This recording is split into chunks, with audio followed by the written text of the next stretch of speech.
The Durban Declaration affirmed that the obstacles to overcoming racial discrimination and achieving racial equality mainly lie in the lack of political will of states, as well as the prevalence of racist attitudes and negative stereotyping.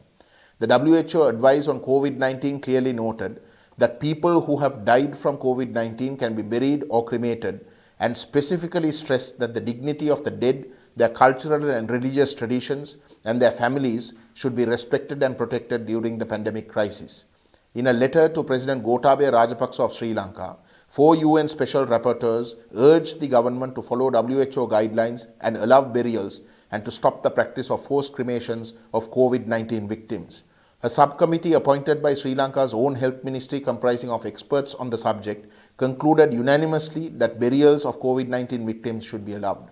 Despite all expert evidence pointing to the contrary, the Sri Lankan government continues the arbitrary practice of forcible cremations of COVID-19 victims that has caused irreparable trauma to the Sri Lanka's Muslim minority. Muslim religious norms do not permit cremations. Burials are considered to be required part of the final rites in accordance with Islamic traditions. Along with the systematic impunity for anti-Muslim violence that takes place, the practice of forced cremations is yet another example of anti-Muslim racism.